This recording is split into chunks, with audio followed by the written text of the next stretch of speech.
I hope you're doing fine wherever you are. Welcome back to Sophia Live. So, President William Ruto is saying he wants a new constitution.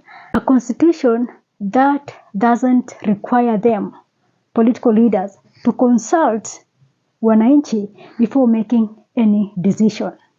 It is important that we engage in this exercise in the context of a new constitution.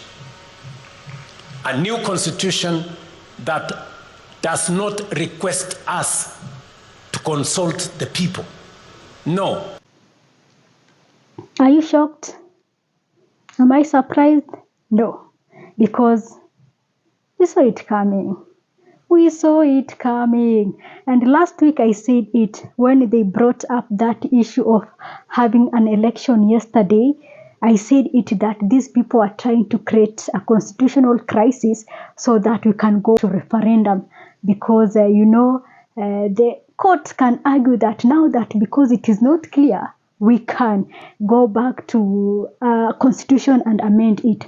So Ruto, of course, they are so troubled. The reality is hitting them that he just have 11 months. He just have a few months in the office. And since he's a man who wants power, he's a man who always wants power, he's a man who is always desperate to be there for quite some years. You don't want to let this thing go. And I am telling you, this man will do anything. If not amending constitution, I don't know what is coming, but I can see that this man can do something to ensure that we are not having an election this year. So Kenyans, we should not assume this. When you see a president is starting to go this direction, just know that this is the first option. They have several options on the table, but they are trying to test waters with amending constitution. If this is not going to be successful for them, they will use another means. The intention of all this is to ensure that these people remain in power. They want it. They desperately want it. And the saddest thing about all this is that, sometimes I say that if someone wants to be in power for years, maybe for 10 years, 15 years, sometimes I say that if this person was really working, if this person was really respecting rule of law, constitutionalism, if this person was really giving Kenyans what Kenyans want, maybe you could not have a problem. Maybe Kenyans could even say, hey, we can extend your term. Maybe these were the kind of conversations Kenyans could be putting up on the table. But it is so sad that a man who is not giving Kenyans what they want really wants to stick there, really wants to be there. It is enough. It is never enough for them, and it will never be enough for them, no matter what. No matter what, it will never be enough for them. So Ruto has started this conversation. Of course, we will see his people starting tomorrow. They will be saying something to do this. And, like an year ago or two, Cherargei has been saying this about the 7-term limit. You see, a president should, there's been discussions. These people, when they came in, their intentions, I've said it several times, their intentions were not about Kenya and Kenyans. It was never about us. It was never about this country. It was all about them. That's why when they took over, they never cared. Saddest thing is killing someone for asking for you to do the right thing. 60 plus young people are killed just for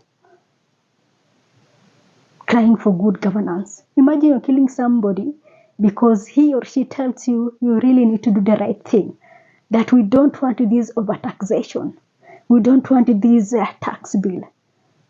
You shoot them dead. It is a tragic and a tragedy that we will never forget. That Kenyans will never forgive and forget.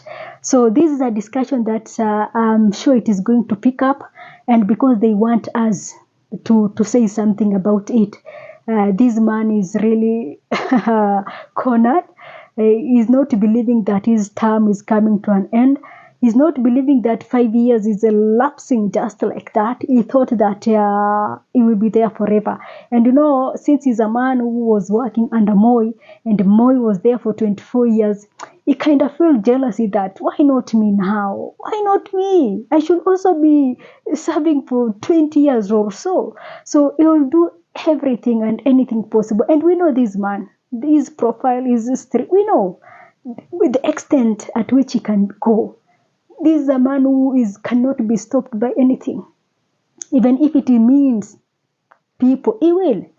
He will. Because he doesn't care. He doesn't care about social human life, does he? To me, I don't think he does. So Kenyans, it is what it is. Ruto wants to be with us. I don't know for how long.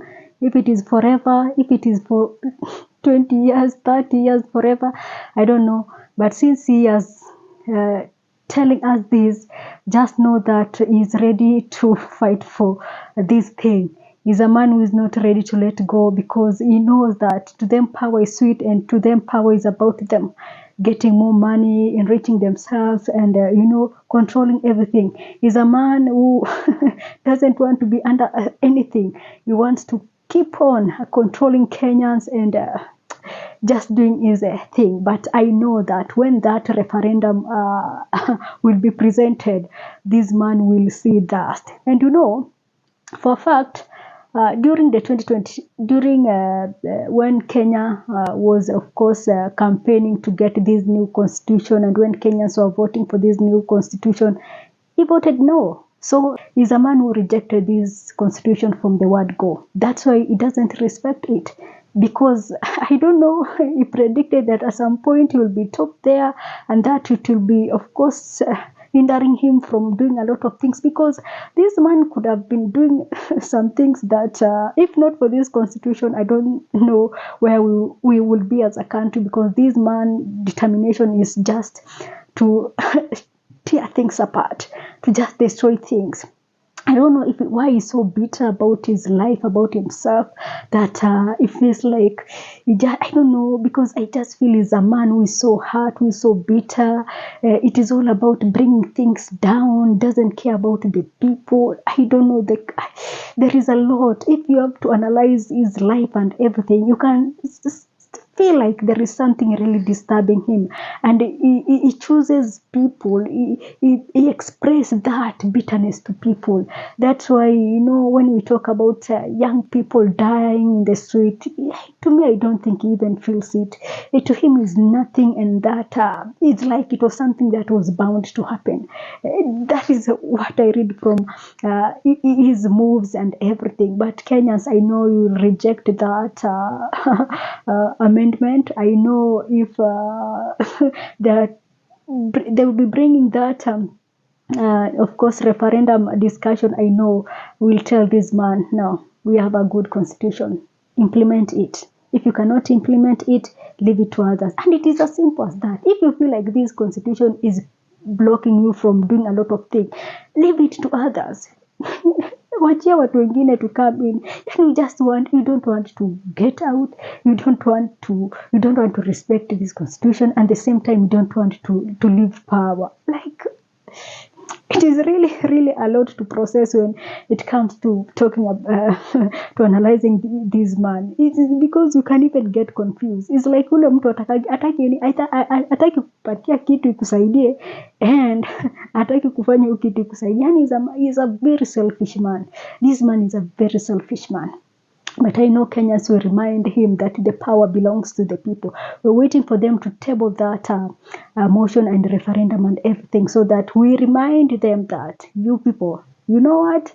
We are so done with you. I know you people, you will embarrass these people and humiliate them the same way we're going to embarrass and humiliate them in the 2027 election. So allow me to end this here for today. Thanks for watching. This is Sophia Live.